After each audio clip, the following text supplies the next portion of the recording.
Welcome to my Besides the Dublin 2022 talk, Charge My Car for Free, Forever. First of all, don't do it. It's a crime. Let's get that out of the way. A short intro for me. I'm Vangelis Stykas. I'm Greek. I work as a senior penetration API tester at Pendesk Partners. I have a couple of startups that I'm advising to secure themselves and to build better and more secure APIs. My research interests are mainly API for IoT and web application security. For the past year, close to a year, I have been developing a machine learning tool to spot API flows and low-hanging API issues, low-hanging fruits on API issues. You can hear my dodgy accent. You might have heard my dodgy accent on the telly on a couple of programs. Usually, I'm not a bad guy. And please follow me on Twitter at Stykas Twitter handle. So our talk today is going to be about electric vehicles. There are two distinct categories of electric vehicles. One is Teslas and the other is everything else. If you ever met a Tesla owner, he would never stop talking about his EV and how he's saving the world, but that's a talk for another time. The car industry is trying to switch to electric vehicles and chargers. The UK government and the EU in general is planning to ban selling petrol and diesel cars by 2030. And currently, there are more or less 3.5 million electric vehicles in the world. And 28%, that's slightly out of date, 28% share in January 2022 of the cars sold were EV vehicles. And we're moving to the actual theme, subject of the talk, which is EV charger. It's a booming market. There's a lot of competition. There are smart devices with rush to market common issues. Anyone who has worked in a startup knows that the rush to market is implementation really badly. They're implementing stuff really badly. It will keep growing to the millions of devices because the plan says that it's going to be 1 or 2 chargers per household. Right now, from a market analysis, there are 18 startups in the field, in addition to the big players like pretty much every huge company like ABB, the VW, and anyone else is developing their own charger. And notice the smart. There's the hyponent's law that says whenever an appliance is described as smart, it's vulnerable. And we're going to see that it is vulnerable. Most of the chargers that we looked at were one way or another vulnerable. The EV charger categories are the home chargers that are installed in our home. They are connected to the LAN networks and are usually slower, less power, usually 7 to 20 kilowatts for power. And the public chargers who are installed on the public roadside, they're really fast and really high power. Some go up to 400 kilowatts per hour. They're interconnected with a protocol named OCPI. We're going to see later what that means. And the accounts for them can work globally on all the chargers through OCPI. Random code, the EV fleet in 2020 consumed over 80 terawatts per hour of electricity. That's 1% of current electricity total. And the projection for 2030 is it's going to be tenfold, 860 terawatts per hour, which is going to be 10% of the current electricity total. We're going to see how this is going to be used on the end of this presentation. The cloud-based attacks is what we're going to look in here now. We are not going to have that black magic, which is called hardware hacking. If you're expecting hardware hacking from me, I'm going to disappoint you. There's a saying on API security, learn that authorization is not equal with authentication, or API Jesus is after you. So most of the things that we're going to see in here, they test that you were authenticated, but never test that you were able or you should be allowed to access that device. Generic API testing. All attacks in this talk, as I said, are remotely. I didn't have to have any physical access to there. From most of the research, I was based in Greece. The chargers were based somewhere in Buckinghamshire. I had someone pressed power on, and that's all that I needed. They were either mobile or web-based. Most of them are really, really low-hanging fruit you're going to see on the following slides, and you're going to be surprised on how badly they were implemented, the APIs. All of them are logic flows. You should not test for injection on any platform because that's breaking the CMA. That's a crime. And the most unfortunate part is that if something is platform-based, you're not getting a CV. Unfortunately, you can control millions of devices, but no CV is going to be assigned to you. What we're going to see? We're going to see APIs missing authentication, APIs checking for authentication and not authorization. We're going to see an API that let me upgrade myself to a super admin, and an API that leaked everything because I knew a static key, which was just the compiled application. The fancier stuff is that we're going to see a charger who was using a third-party API that was not only controlling chargers, but also bathtubs and a lot of other devices into tenths of millions. API Research 101, I have to warn you first. If I was on TikTok, I would play the red alert, the red crime sound. Most of those issues, you have to be extra careful. You should never, ever interact with a device that you don't own. If by mistake you end up being an admin, and yeah, you can be an admin by mistake, you have to notify the vendor immediately. On the following slide, you're going to see some text which is red. This means the CMA in the UK was broken, and we had to alert the vendor immediately. And all in all, don't do crime, please. I'm not encouraging anyone to do crime in here. Let's also set the goals of what we would say was a successful research. The bare minimum was control a device, start it, stop it, and make it things that you shouldn't do. The PII leak is also a bare minimum, so we would want to see who owns a charger and where the charger is. The medium level goal is to flash a firmware. I'm not going to build the firmware. There are people who help me build the firmware, so you could either break the device or pivot to the network. And the home run is getting platform admin on everything. Unfortunately, this was done more than once. The first category, as we said, is the home-based chargers. I was planning to do a new charger because that presentation was also done in besides London, but unfortunately I disclosed on early January 2022. They responded in 50 days. They asked for more time, and as this is a platform admin, if I was disclosing it right now, I would be bringing a 0 day and giving platform admin. That would be really bad. They have 2,500 installations. They're US-based and probably going to be disclosed, I hope in April, but I cannot really know when it's going to be disclosed. Then the other thing is the Russia incident. First of all, I have an alibi. I didn't do it. It was not a hack. I don't know if you see there are EV charging stations that were showing in their screens that Putin is something. I'm not going to say the word. It was not a hack. It was an Ukrainian company that did the backend. They had full ownage of the backend, so they disabled all the chargers in M11 from St. Petersburg to Moscow, and EV vehicles couldn't charge, so they made that travel impossible. Now, on the actual hacks.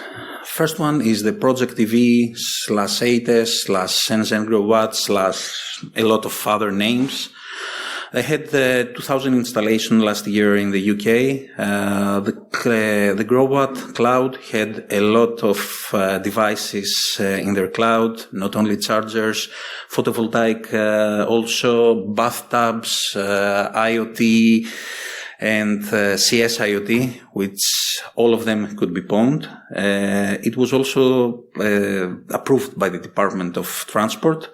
And the Growwatt and Shenzhen are China-based companies. And yes, anyone who has done research for IoT, for Chinese IoT, they were quite slow in responding.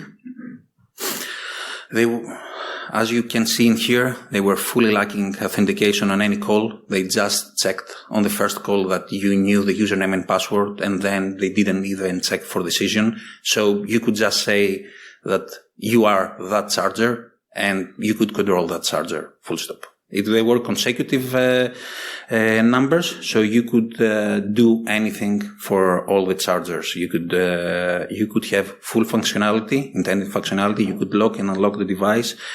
You could firmware update it. There was no signature check, so you could have access to the internal network. You could backdoor it, pivot into the internal network. Obviously, you could take all the personal identifier information.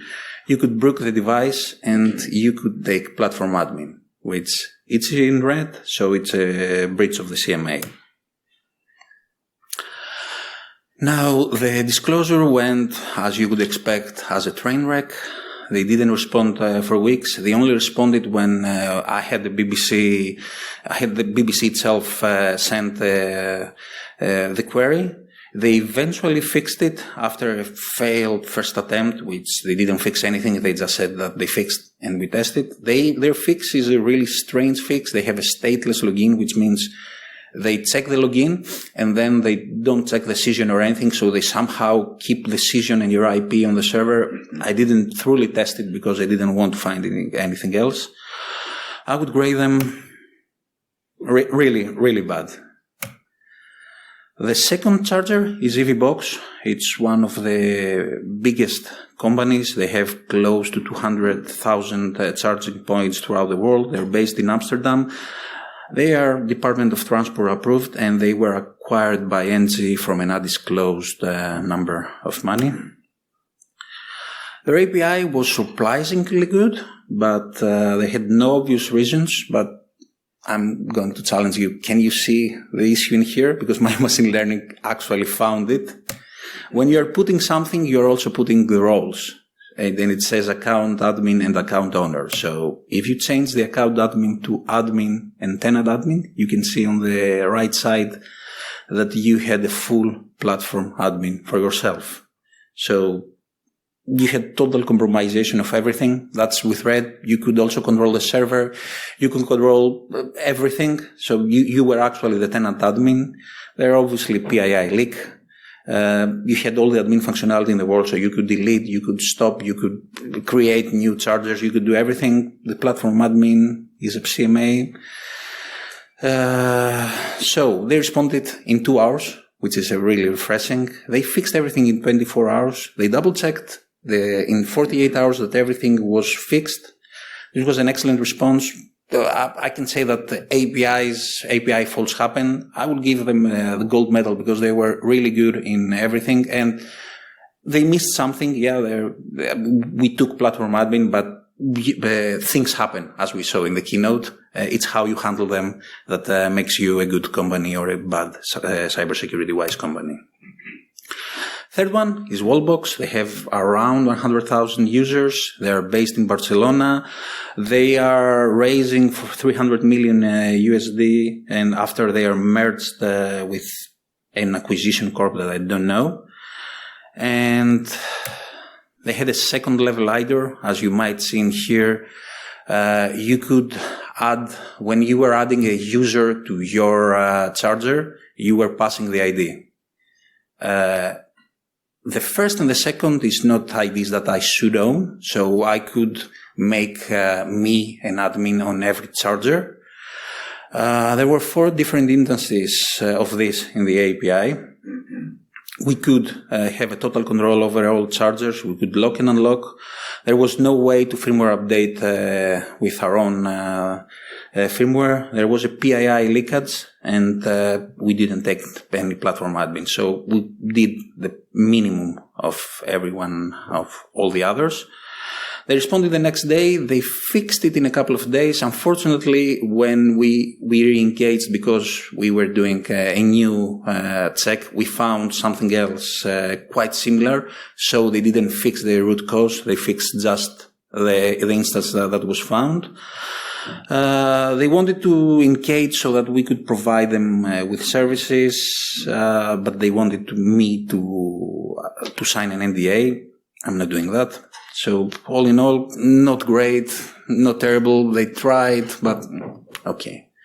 Fourth one is the EO charger or EO hub. It was the first charger that was installed in the UK. They are based in London. They are Department of Transport approved. As you can see, the Department of Transport randomly approved pretty much anyone.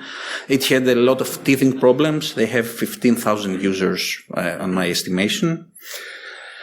Now, it was just a Raspberry Pi. You could just take the SD card and take everything. There's no bootloader security. It had the recovery. We could recover the full source code, which is 2 Python scripts, hard-coded credentials everywhere, full documentation so that you didn't even have to understand what it's doing. They had everything in there. And you could do anything. You could decrypt everything. You could make a botnet. Total control over the devices. You could mimic the server communication. I think they have ticked all the boxes. So they responded in timely fashion. They worked hard into reworking everything. They changed from Python to Go, I think, or Rust. I don't remember the word. But their new and improved EO Mini is again a Raspberry Pi with just an SD card. So they tried. I can tell that they tried, but at least they failed again. For Raspberry Pi, generally in IoT, it's a valid prototyping device. Not a good idea to put it on production. You can easily extract everything. It's easily rootable, and there is no secure bootloader. You can see the 3 boxes that were Raspberry Pi based: EO Hub and EO Mini, Wallbox and Hypervolt. All of them could be rooted, and some findings were, as you saw in there. The public chargers, we only have one. I only have one in there. It's ChargePoint. It's one of the 3 biggest charger networks in the world. They have around 120,000 points, which means close to 500,000 chargers. They went public in 2021. They're a huge company. And as you can see, they had the publicly exposed, unauthenticated GraphQL endpoint that could get everything from every charger and control it, potentially leaking their full schema, no authentication, so you could get a lot of things. Now, again, don't do crime. If I pulled the schema, which, as you can see in the next slide, they said that they would be okay, I would have gotten about 20 gigabytes of data with everything, and I would have done a really big crime. Never, ever interact with a device you don't own. If you mistakenly do it, notify the vendor immediately and try not to commit crimes. So, ChargePoint, they responded in an hour, they fixed it on the same day, they had an excellent response, they acknowledged that there was an issue in there, and they said that, yeah, even if you pulled it, we would be happy not to answer, not to go after you, but this is not something that you should assume that is going to happen for every company. So they also get the gold medal. Now, the potential issues on the public charger is on the OCPI. The Open Charge Point protocol is an application protocol for communicating. It's like roaming. They are also naming it roaming. So you create an account in ChargePoint, and you can also do it on ChargePort or another company that are OCPI connected. This is in the UK and the US. the connection between providers and manufacturer means that if you find a vulnerability in one vendor, you have found a vulnerability everywhere. You could obviously PII leak everything, and much like the mobile network, it's called roaming. The issue with OCPI is you could steal energy and have someone else pay for it, because obviously you could leak the PII, you could deny service to legitimate users because you could close the charger while they're charging. But it gets way, way worse. Now, the even worse potential issues are based on a really good job that I'm trying to pronounce his name, Willem Westerhoff, did at his master thesis. There is an attack based on photovoltaic vulnerabilities that can potentially destabilize the power grid by manipulating photovoltaic installations. We're going to take a slightly different approach in here.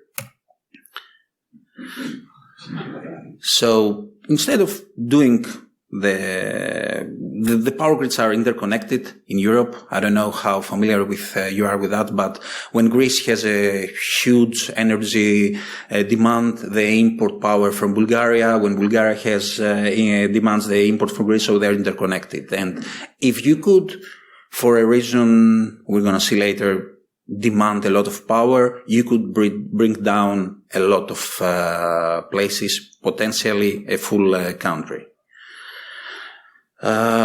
So on the horror scenario, you should go to the link and read it. It has a lot of math that I cannot really understand. I'm not a math guy. Instead of limiting the PV power, but yeah, let's keep that with a star, because on another talk we're going to talk about the PV power and a lot of photovoltaic issues that are going to be announced later. Instead of doing that, let's maximize the need for power. Keep the mind of 80 terawatts per hour and 800 terawatts per hour. Think that 100 terawatts per hour is how much Belgium is consuming right now. So if you turned on, off, and on again, you would have a huge spike on the demand of power, like, as I said, the Belgium, having a new Belgium, evolve from anywhere else and bring down the whole power grid. This is the home chargers are usually used during the night, and for this to work, you have to have a car on the charger. So you cannot tell the charger, now you need power. You have to have something connected to it so that it will request the power.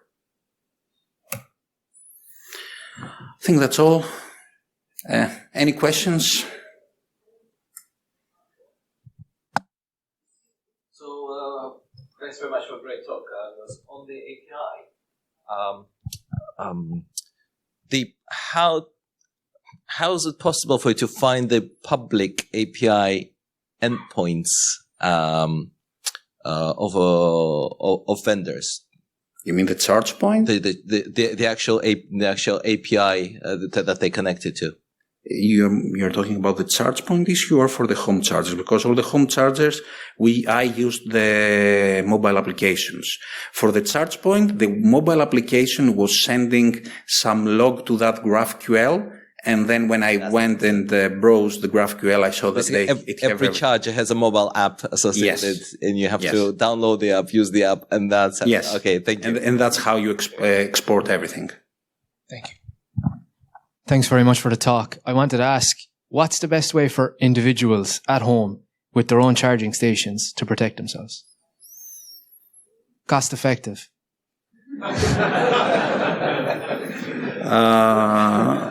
Well, first of all, you should isolate any IoT that you have and not connect it to your to your actual network. You should segment your network so that it cannot pivot. As you saw, updating your firmware wouldn't touch this kind of vulnerabilities. Try to use devices that are from companies that seem to know how security works. So no-name Chinese IoT. And I don't know if Pray works for you. Pray that nobody sees you, but it's one of those things that will happen eventually, unfortunately, I think.